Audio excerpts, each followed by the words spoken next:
4. Todos acharam? Verso 25.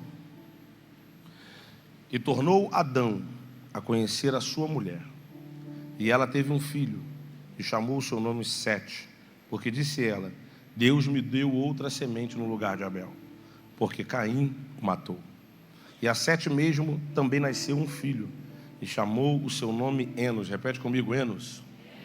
Então voltou-se a invocar o nome do Senhor. Algumas versões vão dizer, então começou. Mas na verdade o original é, então voltou, retornou-se a invocar o nome do Senhor. Deixa eu destrinchar isso aqui para você, para que você possa entender. Gênesis é um livro muito marcante. E ele não é marcante somente por conta do início de tudo, né? Ali está onde Deus fez a separação da água e da terra, onde Ele disse o haja e houve, onde Ele estabeleceu, né, o homem, a mulher, o mundo em que nós habitamos. Não é só isso. Gênesis também é um marco, não somente pelas coisas boas que começaram a surgir, desde o façamos o homem à nossa imagem e semelhança, desde o haja. Gênesis também é um marco, porque tudo de bom começou, mas tudo de ruim também teve a sua origem. Como assim, pastor? Você vai ver no início de tudo Adão e Eva naquele jardim lindo, preparado por Deus, onde Deus dá a possibilidade de, comam tudo, se alimentem de tudo. Somente esse não se alimenta. Você conhece a história? O diabo dentro da serpente vai começar a conversar com Eva, vai começar a dialogar com ela, ali vai apresentar um sentimento novo que vai se instaurar dentro da humanidade, curiosidade. Eva fica curiosa, decide comer, passa para Adão, Adão também decide comer. Você vai ver inúmeras piadas ou inúmeros relatos de pessoas, né, que gostam de falar sobre isso, falando que a mulher enganou o homem. E aí um dia me levaram em uma igreja para me pregar num congresso de mulheres. Falaram, pastor, preciso que o senhor pregue no congresso de mulheres. Falei, eu vou. Aí pediram para me colocar uma blusa rosa. Eu falei, não. Aí eu fui pregar e eu estava falando com elas, porque o tema era expressivo sobre isso. E eu dizia, a Eva não enganou Adão. Adão comeu porque quis. Até porque o fruto devia ser diferenciado. Porque Deus, Ele não gosta de pregar peças naquilo que Ele criou. Deus não é um Deus ruim, Deus não é um Deus mau, Ele é um Deus justo, que aquilo que você plantar, você vai colher. Mas na realidade, Deus está dizendo, olha quantos frutos você tem, mas aquele ali, Deus tinha que trazer uma diferença para aquele fruto. Porque senão eles poderiam comer de forma errada, por engano, achando que é um fruto qualquer.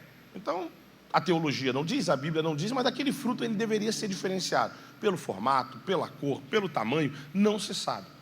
Mas Deus deixou específico, aquele ali não. E agora a Eva chega com esse fruto para Adão, Adão viu o que era. Adão olhou para o que era e decidiu comer. Quais os atributos que fizeram Adão comer? Poxa, minha esposa já comeu, então eu vou comer também. Poxa, eu vou ser solidário a ela, não importa. Quando Deus mandou não, é não. E as nossas motivações humanas nunca podem ser maior do que a vontade de Deus. Porque de vez em quando a gente vai dar explicações para as nossas falhas e os nossos erros. Senhor, Tu sabes. Era por conta disso. Era para ajudar fulano. Era para fazer isso. Era por conta daquilo. Só que a palavra de Deus é não. E se os céus já estabeleceram o não, não deve haver motivação nenhuma na terra para que eu diga sim. Como eu falei para você na hora do ofertório, Deus já está no amanhã. Então se o meu amanhã já está preparado por Ele, Ele tem poder para me conduzir no presente. Porque Ele já viu o presente acontecer. E não tem ninguém nessa terra, ou nesse universo, melhor do que o teu Deus, que quer o teu bem e sabe o que é o melhor para você. Então Deus disse, não. Só que Adão e Eva, motivado pelos seus sentimentos, ou curiosidade, ou porque Adão ficou com pena da sua mulher, eu não sei, a Bíblia não vai dizer. Mas a Bíblia vai dizer que eles desobedeceram a Deus. E agora essa desobediência traz um caos para a vida deles. Um caos tão grande que Deus tira eles do lugar perfeito da onde eles estavam e levam eles para um lugar onde agora eles teriam que se virar para poder viver. Olha como é que a desobediência a Deus, ela é constrangedora, ela é ruim. Estavam num lugar perfeito onde Deus descia todas as tardes, onde a presença de Deus habitava, onde eles só deveriam aproveitar. E agora, por desobedecer a voz de Deus, eles têm que ser inseridos em um lugar onde agora vocês vão cultivar, vocês vão criar, vocês vão estabelecer os princípios. Não que Deus não estaria com eles, mas Deus não se manifestaria mais como um Deus todo-poderoso cuidando de tudo. Ele deixaria o livre-arbítrio ser externado e aquilo que eles plantassem, eles iriam colher. Deus fecha o jardim do Éden, coloca um anjo lá na porta para que ninguém entrasse, para que ninguém descobrisse. Porque teve uma vez um adolescente me perguntou: pastor, por que Deus fechou o jardim do Éden? Simples, porque tudo que viria depois de Adão viria agora com pecado. E o jardim do Éden é um pedaço do céu, vamos dizer assim. Não é o céu, mas estou dizendo que é um pedaço do céu por quê? Porque o pecado não pode entrar. O pecado não pode habitar. Então todos que viessem depois de Adão e Eva viriam com a semente do pecado. Viriam com a semente do erro. Só que graças a Deus a Bíblia também vai dizer que por um homem o pecado entrou no mundo, mas por um outro incorruptível o pecado foi derrotado.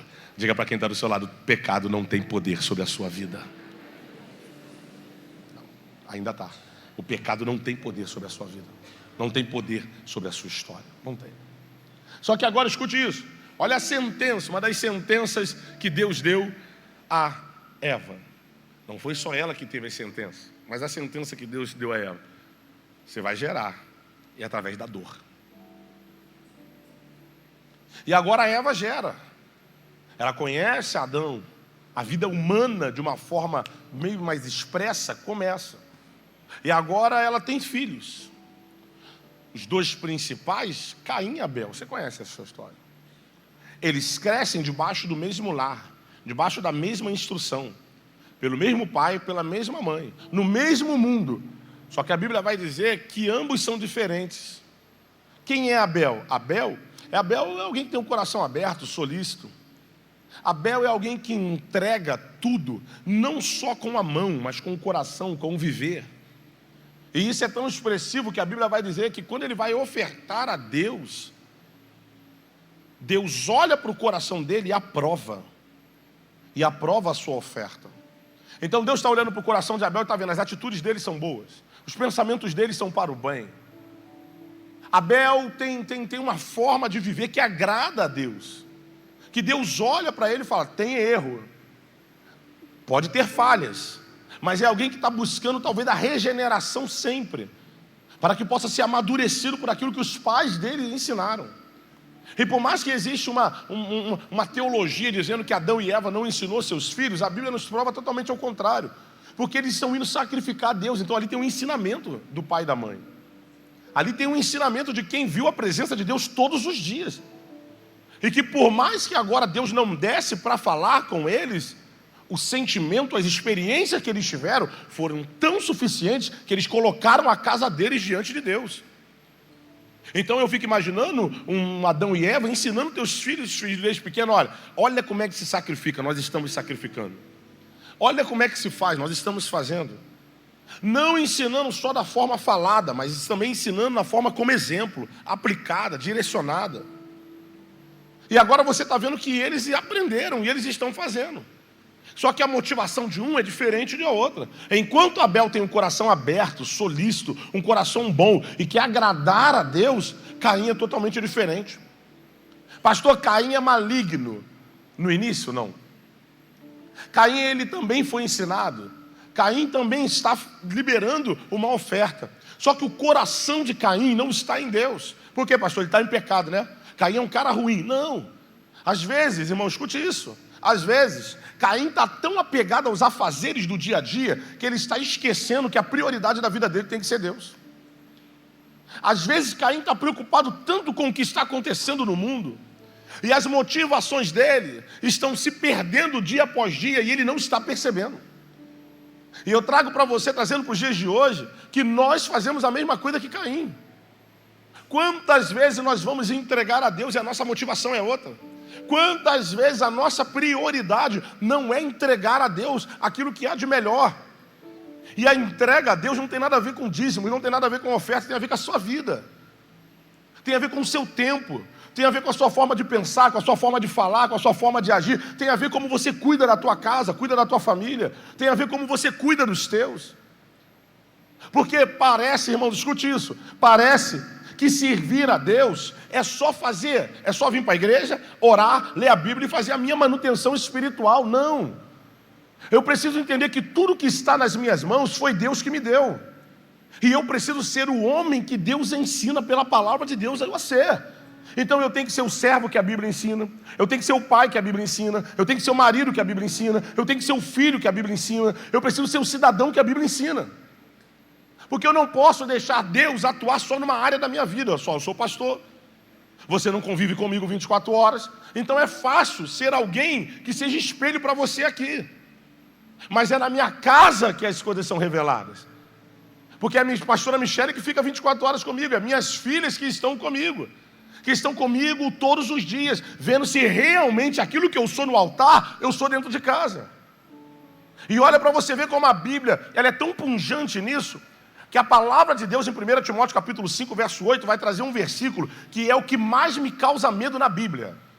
O que me causa medo na Bíblia não é que a porta do céu é pequena e estreita, a do inferno é grande e larga. O que me causa medo na Bíblia não é o Apocalipse, não. O que me causa medo na Bíblia, 1 Timóteo capítulo 5, verso 8, vai dizer assim: aquele que não cuida dos seus parentes, principalmente dos de dentro da sua casa, esse perdeu a sua fé e é pior que o infiel. Sabe o que a Bíblia está dizendo, pastor Anderson? Não adianta você cuidar de todo mundo. Se você não cuidar da Michele, da Malu e da Amora, você perdeu a sua fé. O que você está fazendo porque Deus pode até te usar, mas não está garantindo a tua eternidade. Você é pior do que aquele que não conhece a palavra de Deus. Olha a responsabilidade que nós temos, crente. Olha como a vida cristã te ensina para que em todas as áreas da tua vida haja plenitude da graça de Deus e haja sucesso. Pastor, é muita coisa, né? Aí meu pai sempre falou comigo, meu pai militar, sempre falou comigo: meu filho, é muita coisa para tomar conta, né, seu Jorge? É muita coisa para tomar conta, mas a média é 7, fica na média. E ele sempre me ensinou: vai ter hora que tu vai ser intenso um pouco mais aqui, porque a vida é isso, é um equilíbrio. Não é o apóstolo Paulo que vai ensinar a gente sobre o equilíbrio em Filipenses capítulo 4? Você vivendo muito, você vivendo pouco, na abundância, na escassez, em tudo sou instruído. É o apóstolo Paulo dizendo: às vezes a tua vida vai ser uma roda gigante, mas você é instruído pela palavra de Deus para continuar de pé, continuar firme, ter a bênção de Deus e viver tudo aquilo que Deus projetou. Então talvez o que levou Caim a ofertar de qualquer maneira foram as preocupações, foi a rotina da vida. Estou conjecturando. Foi priorizar o mundo mais do que a Deus. E quantas vezes a gente faz isso, crente? Um dia desse eu estava falando com um amigo, e eu falei para ele assim: rapaz, Deus pode mandar um anjo lá. Ou se ele quiser, ele mesmo desce. Ele: rapaz, isso aí não existe mais não. Deus fechou a janela do céu. Eu falei: sobre a tua vida, sobre a minha vida está aberta. Porque se não tivesse aberta, eu nem estaria vivo. O cuidado dele está todos os dias. Aí eu percebi nessa pessoa, eu falei: rapaz, parou de acreditar na soberania. Porque Deus pode usar pessoas? Pode. Deus pode usar o pastor, pode usar o irmão que está do seu lado, pode usar o diácono, o líder, pode usar alguém do teu trabalho? Pode. Deus pode usar quem serve, quem não serve? Pode. Mas se Deus quiser mandar um anjo, Ele também manda. Ou se Ele quiser descer do céu, Ele também desce. Não foi Pedro que estava na prisão e Deus mandou um anjo enquanto a igreja orava sem cessar, continuamente, e o anjo chegou: Pedro, me segue, vamos, acorda, coloca a tua capa, veste as tuas sandálias e vamos embora. Não foi Deus que mandou um anjo falar com a Maria: ó, salve tu, agraciada és tu, de ti virá aquele que vai remir a Israel, sobre ti descerá o poder do Espírito Santo de Deus e o Altíssimo te cobrirá. Não foi Deus que mandou? Ou muitas das vezes Deus é tão maravilhoso que às vezes Ele pega a gente diante de algumas realidades da vida difíceis, com aflição, e fala: dá um pulinho aqui em cima que eu vou te mostrar como será o teu futuro. Aí a Bíblia vai dizer que João está na ilha de Patmos, preso, prestes a talvez ser morto, condenado. Deus fala para ele: dá um pulinho aqui em cima que eu vou te mostrar o final das coisas. Aí a Bíblia vai se cumprir onde diz que o final é bem melhor e bem maior do que o início, soberania. Só que às vezes a gente está tão apegado na nossa capacidade de inteligência, na nossa capacidade de força, de sabedoria, sabe? De estratégias, que a gente para de priorizar a Deus. Quantas vezes, crente, eu fui pregar no culto do primeiro amor? Alguém já foi nesse culto? O culto do primeiro amor? Quantas vezes eu já fui pregar? E na primeira vez que eu fui pregar, eu preguei. Na segunda vez eu fui pregar, preguei. Na terceira vez eu falei: rapaz, não tem sentido esse culto, o culto do primeiro amor. Porque a gente, isso é uma fala nossa, tá? Rapaz, quando a gente está no primeiro amor, então quer dizer o quê? Que Deus agora está no 10º, está no 15º, está no 20º. E na realidade Ele tem que ser a primazia de tudo, porque tudo o que acontece é por conta dEle, por Ele, para Ele são todas as coisas. A igreja está aberta por conta dEle, a nossa entrada aqui hoje é por conta dEle, a nossa vida é por conta dEle. Todos os planos que Deus tem para a tua vida é Ele que dá, sabe? Todos os escapes que Deus deu, foi Ele. E a gente fica medindo essas prioridades com trabalho, faculdade, relacionamento, sabe, sonhos. E muitas das vezes a gente tropeça e a gente acha que Deus não está conosco. Ou a gente acha que é até uma lição que Deus está nos dando para nos aproximar dEle. E na verdade não é. São questões de prioridade. E talvez o que levou Caim a errar foi isso, prioridade. Agora Caim entrega. Ele entregou. Observe isso, Caim não deixou de fazer, ele fez. Caim não deixou de ofertar, ele ofertou. Mas a motivação do coração dele, Deus olhou e disse: não aprovo. Aí a Bíblia vai me mostrar lá no final de tudo: muitos dirão em teu nome, operamos maravilhas. E ele vai dizer: apartai-vos de mim que eu não vos conheço. Sabe o que é isso? É alguém que entregou, é alguém que fez, é alguém que se doou. Mas a motivação do coração dele não tinha nada a ver com a eternidade, não tinha nada a ver com Deus. Pergunta para quem está do seu lado: qual é a motivação do teu coração hoje em servir a Deus? Qual é a motivação do teu coração? Se a motivação do teu coração for só ter um relacionamento, cuidado.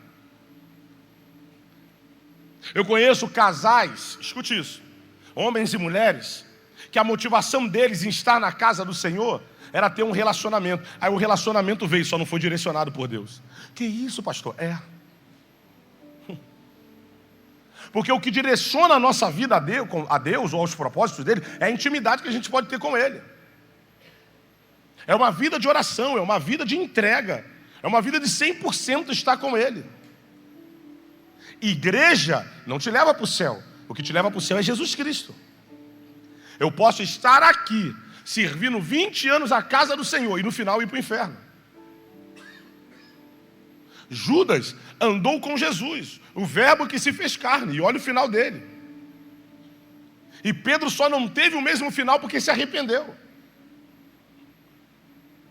Porque o que vale, escute isso, não é somente o que eu faço, mas é a motivação pelo qual eu faço. É o entendimento pelo qual eu faço. É a razão pela qual eu faço. Porque se as minhas motivações, elas forem somente individuais, egocêntricas, egoístas, Deus não está nisso.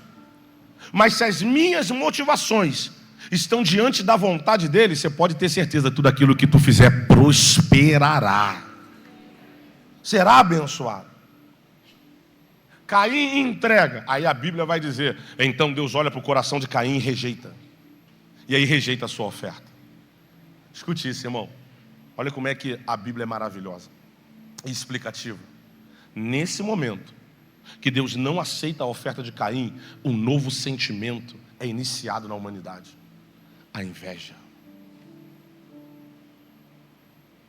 Caim olha para a oferta de seu irmão e vê que Deus aceitou a dele, mas não aceitou a sua. Ali começa um sentimento. Por quê? Por que Deus aceitou o dele? Por que o meu Deus rejeitou? E na verdade, todas as vezes que esse sentimento começa, nós já sabemos a resposta.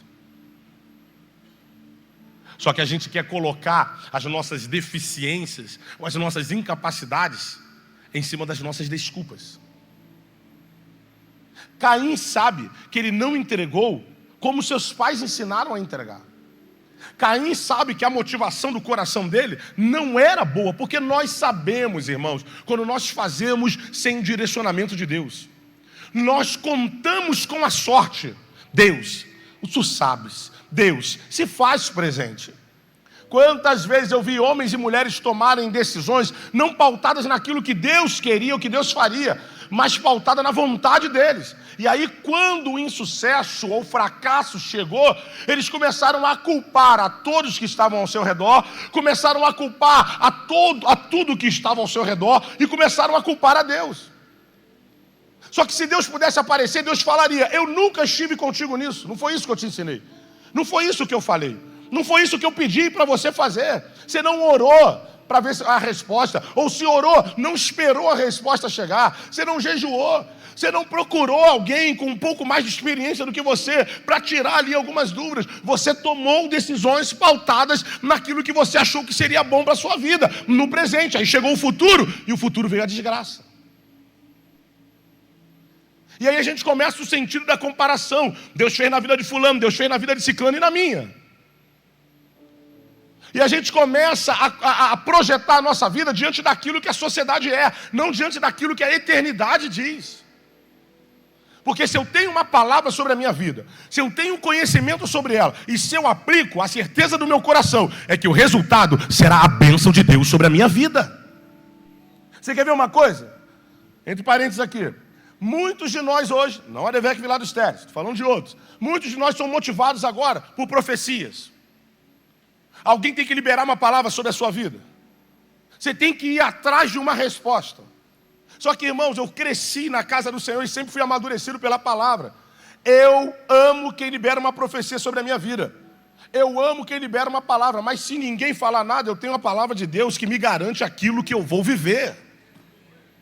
De vez em quando Deus olha para a gente e sabe que o nosso coração, está ali aflito diante de uma promessa, de uma palavra que não vem. Motivado por isso, para que o desânimo não entre na sua vida, Deus usa um varão, Deus usa uma varoa, Deus usa a irmã da intercessão, Deus usa alguém para te lembrar. Deus fala: eis que te digo, assim diz o Senhor. E tudo aquilo que aquela pessoa fala não mexe no teu emocional, mas traz a lembrança daquilo que Deus já liberou sobre a sua vida. Só que de vez em quando Deus não vai usar ninguém. E é essa motivação que vai levar Neemias a levantar o povo de Israel. Porque o povo está com medo, o povo está aflito, o povo está vivendo um tempo ruim. Aí Neemias vai dizer: lembrai-vos do Senhor. Neemias não está dizendo: um anjo me disse, um profeta me disse, numa vigília eu recebi. Não, Neemias está dizendo: lembrai-vos do Senhor, Ele é grande e terrível. O que Neemias está dizendo? Lembra do Senhor, Ele é grande, poderoso, tem poder nos céus, na terra e o que há debaixo dela. Depois que você lembrar de quem Ele é, continue pelejando pelas suas famílias, pelos seus filhos, pelas suas casas. Sabe o que Neemias está dizendo? A palavra que já foi liberada sobre a tua vida é o suficiente para te sustentar em todos os dias da tua história. Deixa eu liberar essa palavra sobre você. A palavra que Deus já colocou sobre a tua vida é o suficiente para te sustentar. Não deixe o emocional te pegar, não deixe o desequilíbrio psicológico mexer com a tua orientação espiritual. Não entre no sentido ou no ritmo da comparação, porque Deus está fazendo na vida de alguém ou fez rápido na vida de outro. Não deixe a inveja crescer no teu coração, porque parece que Deus está abençoando mais a um do que abençoando mais a outro. Deus não tem filhos prediletos. Nós somos nação eleita, povo adquirido, sacerdócio santo. A cruz do Calvário, o sangue dele foi por você, por quem está do teu lado, pelo teu vizinho, por toda a humanidade. Então fique em paz. O que Deus prometeu, Ele vai cumprir. O que Deus disse, Ele vai fazer. E no final de tudo, o nome dele será glorificado com a bênção sobre a sua vida. No final de tudo, um sentimento entra no coração de Caim. E esse sentimento foi tão perigoso que fez ele matar o próprio irmão. Ele não criou inimizade com o irmão.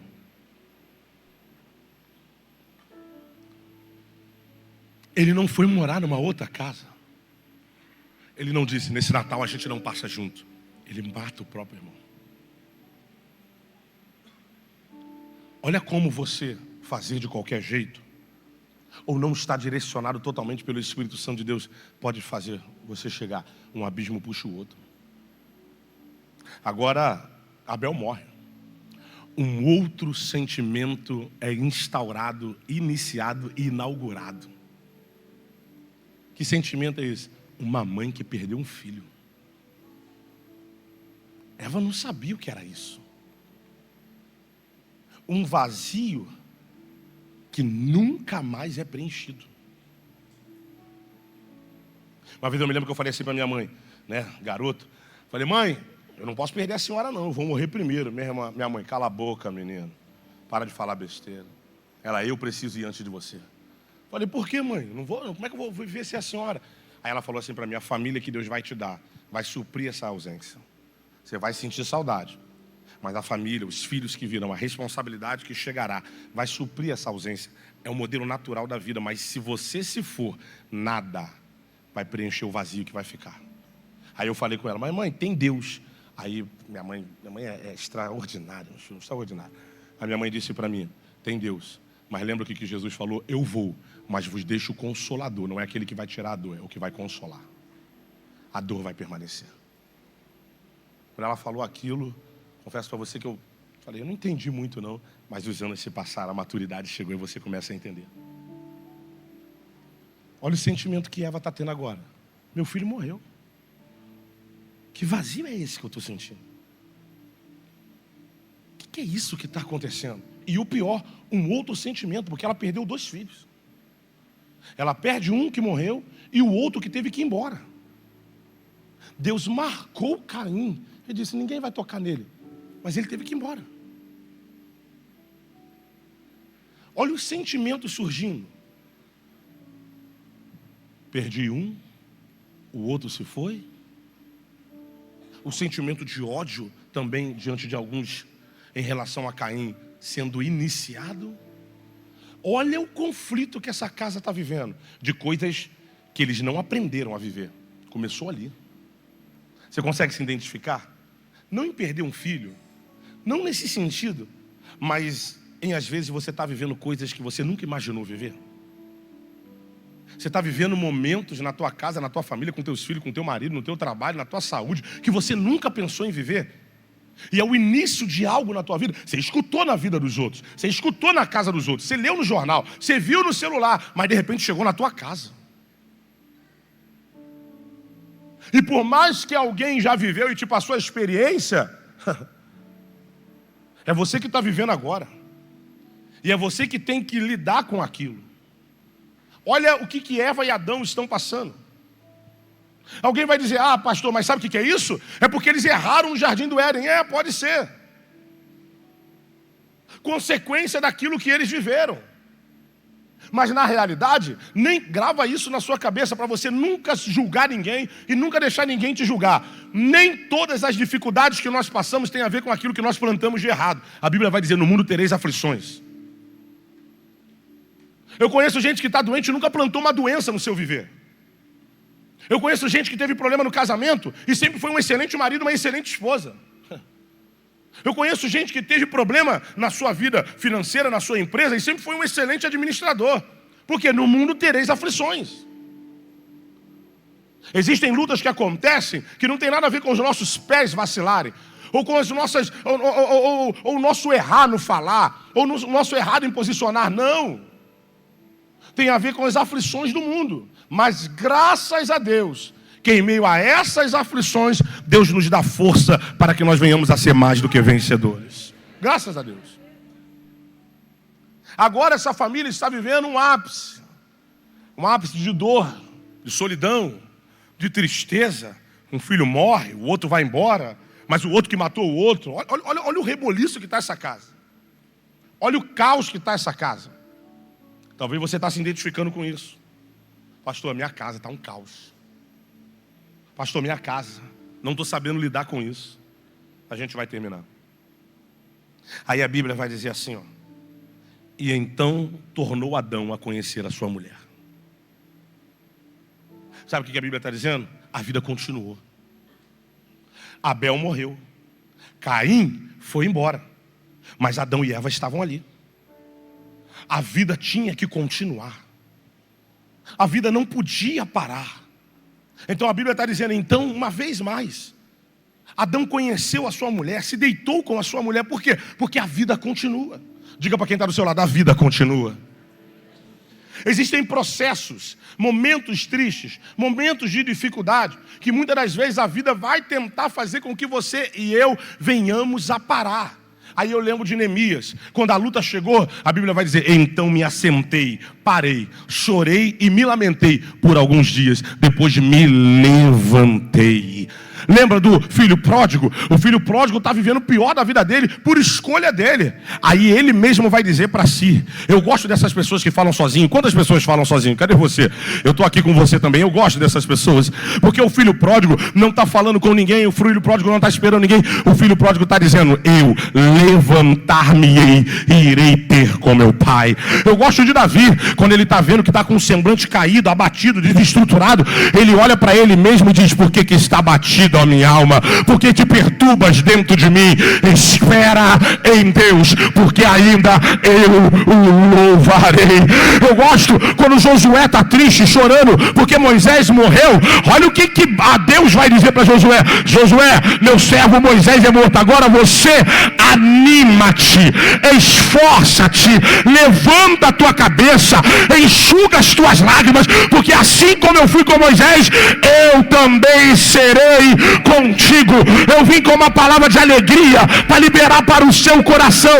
A vida continua. Não importa o que aconteceu, não importa o que sobreveio, não importa as dificuldades e as aflições, não importa o quanto você chorou ou até está chorando, não importa o quanto você sangrou ou até está sangrando. Eu vim te dizer que Eclesiastes capítulo 3 vai te lembrar que há um tempo determinado para todas as coisas. Existe um tempo de chorar, mas eu profetizo que tem um tempo de alegria vindo para a tua vida, para a tua casa.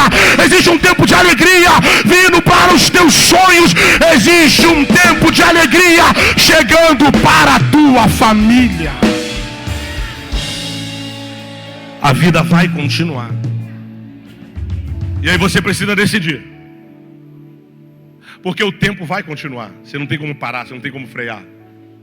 Você não tem como neutralizar a vida na sua ação, na sua atitude. Eu digo que a vida é como se fosse um metrô a 1000 km por hora. Ele vai. E você que tem que entrar nele. Porque ele não para. Ela não para. O tempo não vai respeitar o teu choro, não vai respeitar a tua dor, não vai respeitar as tuas crises ou as nossas crises, não vai respeitar. Então eu tenho duas formas de levar a vida, e eu termino em 5 minutos.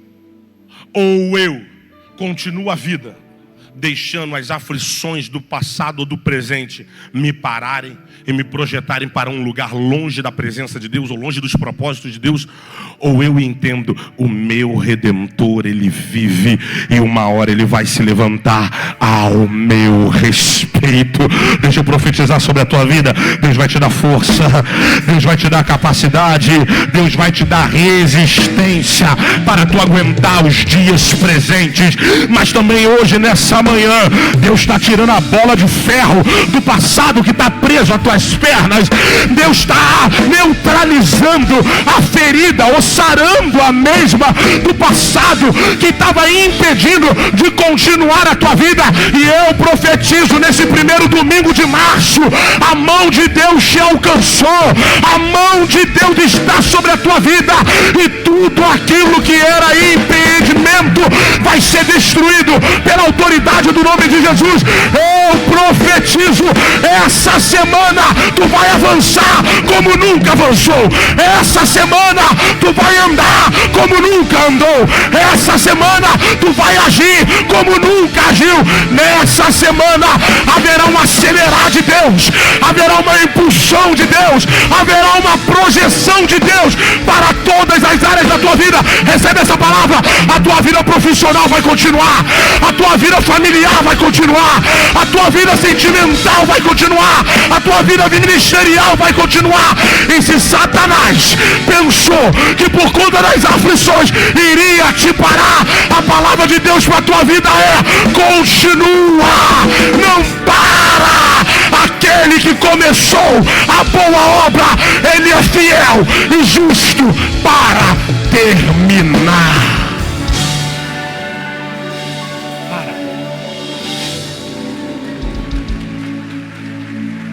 A vida continua.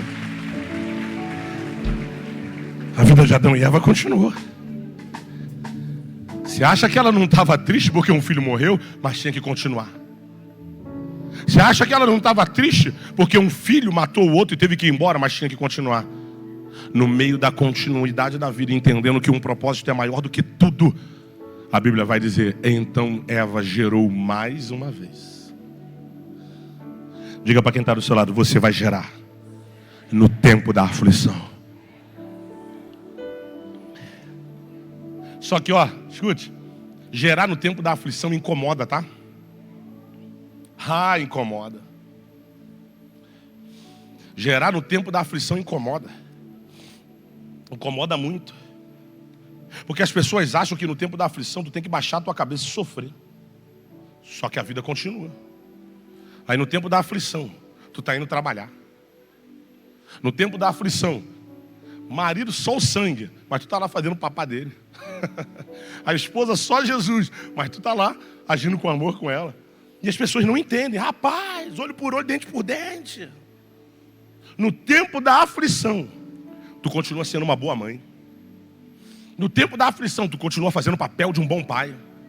No tempo da aflição, tu está na casa do Senhor no domingo de manhã, feriado, quase um feriado, que tu podia dar desculpa, é carnaval, né? Eu fico em casa, Deus sabe, não, no tempo da aflição tu está aqui dizendo a Ele a glória, a honra e todo o louvor e a adoração. Isso incomoda, porque tem gente que acha: rapaz, mas está na guerra, tinha que estar em casa, mas está na guerra, tinha que estar com um semblante ruim, mas está na guerra, tinha que estar com um semblante fechado. E olha o sorriso que tu vai dar pro irmão que está do teu lado agora aí. Dá um sorriso para ele. Mostra esses dentes para ele que estão sujos do café da manhã. Mostra. Diz para ele: é essa alegria que nada e ninguém consegue tirar. É por isso que Abacuque vai dizer: ainda que a figueira não floresça, que não haja um fruto na vide, que o produto da oliveira minta, pode estar uma guerra, doente, sem emprego, casamento ruim, vivendo o pior da minha vida, todavia eu me alegrarei no Deus da minha salvação. Eu tenho uma palavra para a tua vida: se prepare. No tempo da aflição tu vai gerar, no tempo da dor tu vai gerar, e aquilo que tu vai gerar vai mudar os ambientes em que você está inserido. O que Deus vai te fazer gerar será um propósito maior dos céus do que a própria terra. A gente termina aqui. A Bíblia vai dizer que Eva gerou, aí nasceu 7. Só que, irmãos, a gente é crente, irmãos. Irmãos, eu sou crente. Eu gosto de ser crente. Pensa num cara que gosta de ser crente. A minha esposa para mim, sexta-feira: Anderson, meu filho, senta aqui no sofá. Aí eu fiquei preocupado, né? Falei: caramba, aconteceu alguma coisa. Que pediu para sentar. A mulher, quando pede para sentar, irmão, é a guerra danada. Sentei. Eu preciso conversar contigo. Eu falei: fala. Essa semana já é a 23ª vez que tu escuta essa mensagem. Eu falei: caramba. Eu falei: pô, mas eu gosto. Ela: pelo amor de Deus. A partir da 10ª vez eu já comecei a aceitar Jesus. O engraçado é que quando o pregador fazia o apelo, a Amorinha lá para frente ficava assim, da televisão. Eu falei: amor, não vi isso aí não. 23 vezes. Anderson, 23 vezes. Teve um dia que tu estava arrumando a casa junto comigo. Você viu ela 4 vezes em seguida. Você não reparou que eu botei o fone? Para mim tu queria adorar a Deus aí com as músicas. Ela: não, eu não queria mais ouvir, que eu não aguentava mais. Eu já sei tudo que o pregador vai falar desde o início. Aí eu falei: eu também sei. Aí a Malu: eu também. Cala a boca, filho, não se mete em assunto de adulto. Ela contuscima com uma coisa. Eu falei: pô, mas eu gosto. Eu sou aquele crente chato, irmão, eu gosto. Eu gosto de ouvir, eu gosto de cantar. Eu fico repetindo. Se eu tivesse no tempo do LP, irmãos, meus discos iam ser todos arranhados. Porque às vezes eu fico escutando e a Malu me puxou, eu fico escutando a mesma música toda hora. Toda hora eu volto. Pim, pim. E aí daqui a pouco tu começa a se identificar, né? Tu começa a querer cantar como cantor. E aí quando tu sai do carro tu tá rouco. Porque tu não atinge as vozes. Mas eu gosto. Eva é crente. Por que Eva é crente? Porque ela mesmo vai liberar uma palavra sobre a vida dela, da confiança total que ela tem em Deus. Quando ela vê que está grávida, olha Eva, essa semente é a que Deus está colocando no lugar daquela que se foi. Irmãos, isso é muito expressivo. Eva não está substituindo um filho pelo outro, porque filhos não são substituíveis. Eva não está dizendo que já que entrou um filho, a memória do outro vai ser apagada, não. Eva está dizendo que o vazio que está sendo preenchido pelo novo de Deus que está chegando. Eu preciso profetizar isso sobre a sua vida. Tem coisas que Deus não vai mais restaurar, né? Tem coisas que Deus não vai mais trazer de volta. Mas existe um novo de Deus para suprir a ausência daquilo que se foi. Foi o que Deus fez com Jó. Deus restaurou tudo na vida de Jó. Só não abriu a sepultura para os seus filhos serem ressuscitados. Mas a Bíblia vai dizer que 10 filhos se perderam. Mas olha a Bíblia dizendo no capítulo 42: então gerou Jó mais 10 filhos. Deixa eu profetizar sobre a tua vida. Tem coisas que Deus vai restituir, tem coisas que Deus vai restaurar, tem coisas que Deus vai trazer de volta. Mas aquilo que Ele não vai trazer, haverá um novo dele sobre a tua vida, haverá um novo dele sobre a tua casa, haverá um novo dele sobre a tua existência. Olha o que Eva está dizendo: no lugar daquele que se foi, Deus está trazendo uma bênção nova. Aí debaixo da eternidade e de um Deus perfeito que faz tudo perfeito, e de uma mulher entendendo, eu sou serva de Deus, e de uma mulher entendendo, o passado que eu tive não condena o meu presente. Uma mulher entendendo, lá atrás a serpente me enganou, lá atrás eu fui expulsa do jardim do Éden, lá atrás eu chorei porque um filho morreu, lá atrás eu chorei porque um filho matou o outro, mas agora os meus olhos conseguem contemplar que do meu ventre vai trazer algo novo da presença de Deus. Aí a Bíblia diz: então Eva gerou a Sete. Quem era Sete?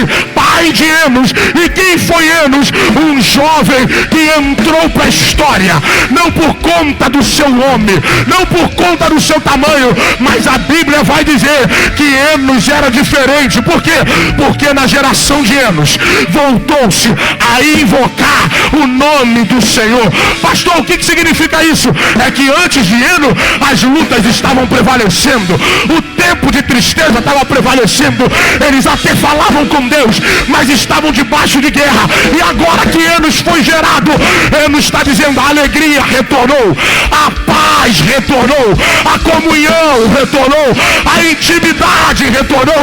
Eu profetizo: aquilo que Deus trará sobre a tua vida vai fazer diferença por onde estiver. Se prepare.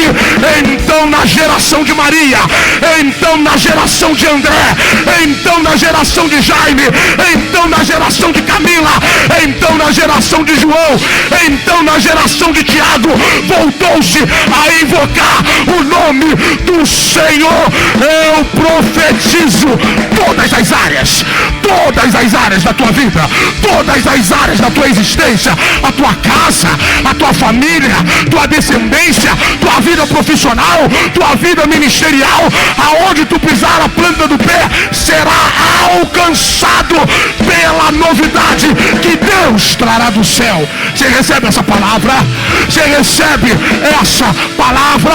Através daquilo que Deus vai fazer na tua vida, pessoas conhecerão o Evangelho, pessoas ouvirão a voz de Deus, pessoas serão impactadas, ambientes irão mudar, pessoas terão uma rota de vida, pessoas serão curadas, famílias serão restauradas, tudo por conta daquilo que Deus vai fazer na tua vida. Então se prepara, mãe, através do teu filho vai voltar-se a invocar o nome do Senhor.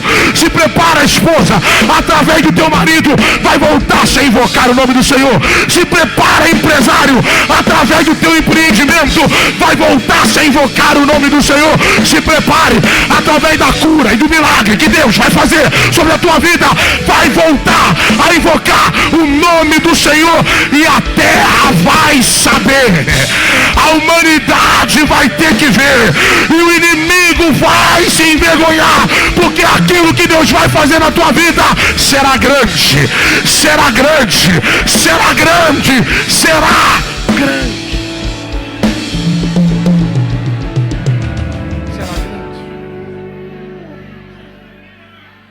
Então voltou-se a invocar o nome do Senhor. Sabe como é que deve ter sido isso? Alguém dizendo: ai, que saudade dessa presença. Alguém dizendo: lá atrás nós vivíamos isso. Eles não pararam de invocar o nome do Senhor porque agora eles se desviaram, não. É porque os sentimentos de fracasso, de luto, estavam sendo maiores do que a prioridade. Mas quando a vida continuou e eles entenderam que não podiam parar, e Eva declarou uma palavra sobre o seu ventre: essa semente está sendo colocada no lugar daquela que se foi, dizendo: o tempo de aflição não se comparará com a glória do presente. Deus olhou dos céus e a abençoou. A tua palavra tem poder, sabia? Então deixa eu te pedir, se coloque de pé por gentileza. Fecha teus olhos. Coloca a tua mão no teu coração. A tua palavra tem poder. Você está do lado do teu marido? Dá a mão a ele. Você está do lado dos teus filhos? Dá a mão a ele. O abraça. A tua palavra tem poder. Pastor, eu estou sozinho aqui hoje. Um dia foi minha mãe. Quantas vezes entrou na igreja sozinha, tadinho? E ela falava para mim que de vez em quando ela chorava. Quantas vezes esteve no culto da família sozinha? Mas hoje tem um marido, pastor. Tem um filho, pastor. Tem uma filha que é crente. O tempo passou. E hoje ela diz: eu e minha casa nós servimos ao Senhor. Fica triste porque você está sozinho, não? Fica não. Deus sempre decide começar a grandiosidade daquilo que Ele vai manifestar através da vida de um. E decidiu começar por você. Porque por mais que você se sinta mais fraco, a Bíblia vai dizer que Ele se aperfeiçoa na tua fraqueza. Que quando você está fraco, é aí que você está forte. Deus vai te usar. Fecha teus olhos. Você está sozinho? Bota a mão no teu coração. Começa a liberar palavras, vai. Começa a falar aí com Deus. Eu não estou pedindo para você gritar, não estou falando que quem está do teu lado tem que ouvir, não, é você e Deus. Começa a liberar palavras sobre o teu casamento, sobre a vida dos teus filhos, sobre a tua vida profissional, sobre o teu relacionamento, teu namoro, teu noivado. Começa a liberar sobre a tua saúde. Faça como Eva. Comece a entender os processos da vida e entender que Deus está contigo, que os anjos do Senhor estão te acompanhando e que há um propósito na tua existência. Por mais que a dor do tempo presente não deixe tu enxergar, eu vim aqui como profeta de Deus te dizer que a nossa vida não é por aquilo que nós vemos, é por aquilo que nós queremos. E nós queremos que o nosso amanhã será melhor do que hoje. Nós queremos que o nosso final será melhor do que o início. Nós queremos na misericórdia de Deus, que a cada dia é renovada sobre a nossa vida. Então começa a liberar: Senhor, esse ano de 2025 o meu casamento vai invocar o teu nome. Esse ano o meu filho volta para a presença do Senhor e vai invocar o teu nome. Esse ano toda a minha família vai estar na tua presença invocando o teu nome. Talvez você está fraco espiritualmente, vai liberar uma palavra sobre a tua vida: Senhor, esse ano eu vou glorificar e invocar o teu nome em todas as áreas da minha vida. Talvez você está enfermo, Senhor, libera uma palavra sobre a minha enfermidade. Toca em mim desde a planta dos pés até o alto da cabeça. Eu invoco o teu nome uma vez mais, para que tu libere libere uma palavra, porque a partir dessa cura, a partir desse milagre, eu vou invocar o teu nome, e o teu evangelho será apregoado, o teu evangelho será conhecido, e o teu nome será glorificado. Abre a tua boca. Eva está vivendo um caos e está dizendo: está chegando algo novo, está chegando um tempo novo. Dias melhores virão, Adevec Vilar dos Teles. Dias melhores virão. Fecha teus olhos.